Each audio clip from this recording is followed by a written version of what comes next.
Rec League Podcast. Tell your friends, tell your neighbors, tell your family, tell your haters.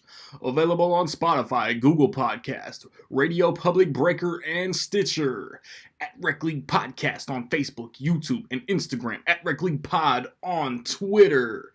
Episode 8 coming soon. Yo, whether you watching this from Facebook, Twitter, click the link in my Instagram or YouTube itself.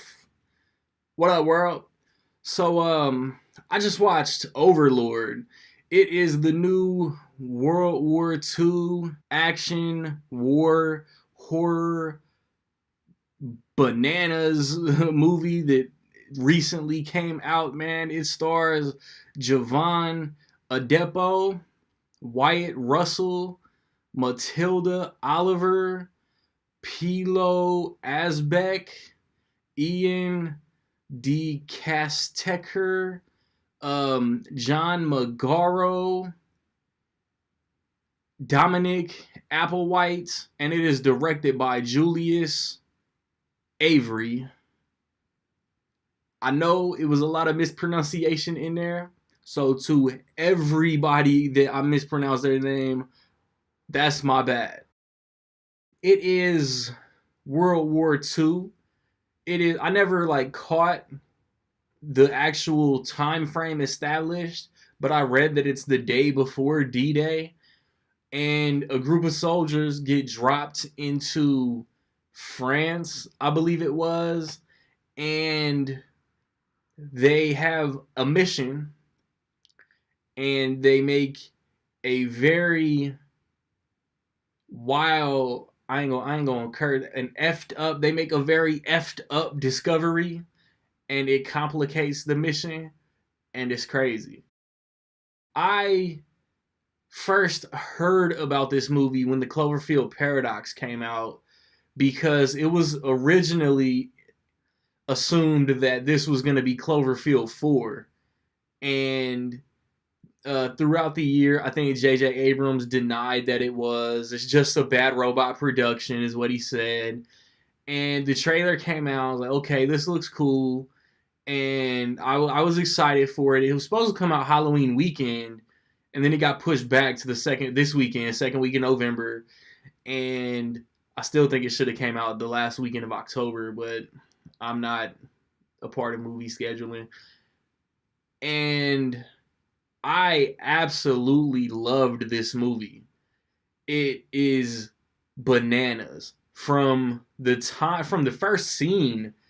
All the soldiers in the plane flying over their destination, and Bokeem Woodbine is the squadron leader. You know what I'm saying? The team leader, and then his first in charge is Wyatt Russell, and Bokeem Woodbine, low-key, makes every movie he's in better. Javon Adepo, he was Denzel's son in Fences, and if I'm not mistaken, he's going to play Cyborg in the Doom Patrol series on the DC Universe streaming service, and that's low-key perfect casting. He is in over his head the entire movie. He's that guy that, isn't supposed to be there, but ends up being the hero. There's one of them in every war movie. The movie, it's well acted.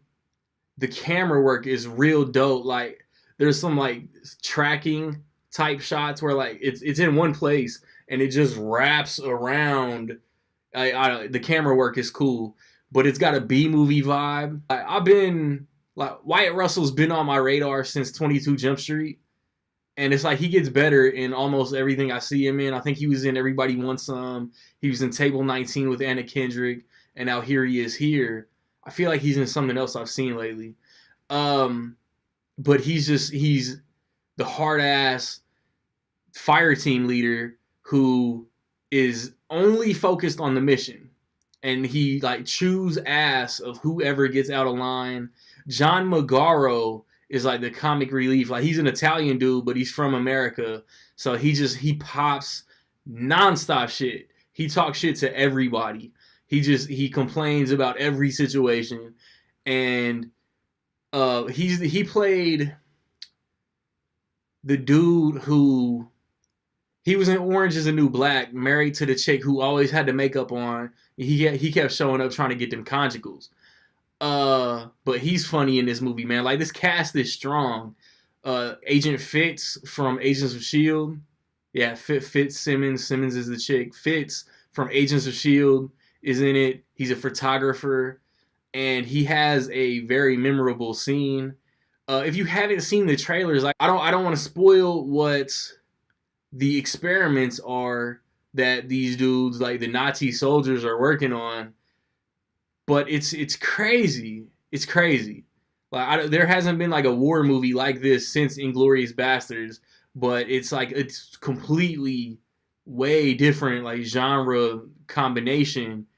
And I loved every second of this movie. Like there was not a dull moment. I won't say it's scary, but you won't be bored. Like I don't know what else to say about this movie that without spoiling anything. It's well acted, it's well directed, but it's got a B movie vibe. It feels, and I almost, man, I would have kicked myself if I didn't say this. I almost forgot.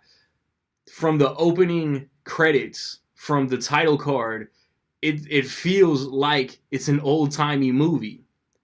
Like the way Overlord shows up on the screen, it's like it came out like 2 weeks after Citizen Kane. Yeah, like there's nothing else that I want to say except for this is surprisingly one of my favorite movies all year. I have it ranked. Wait till the end of December when I drop my top 10 favorite movies of the year. It's gonna be higher than a lot of what I thought was gonna be on my list.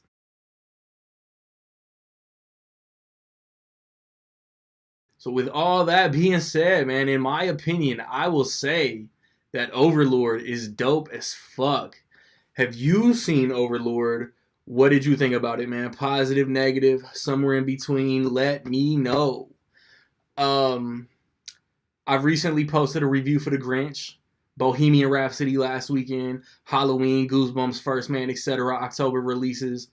Rec League Podcast episode 8. Jump over to the Rec League YouTube channel and give me a subscription over there, man. It's all appreciated. Tell your friends about the Rec League Podcast, man. Next weekend, like I said, I want to see Widows. I want to see Fantastic Beasts. I want to see Instant Family. And then the weekend after that, Thanksgiving weekend, Wreck-It Ralph, or Ralph Breaks the Internet, Creed 2, the main event of the month, and then Robin Hood, which I'm not really that high on, but I still want to see it. Um, like, subscribe, comment. Find me where you find me, man. Don't know where to find me. Watch these credits. Peace.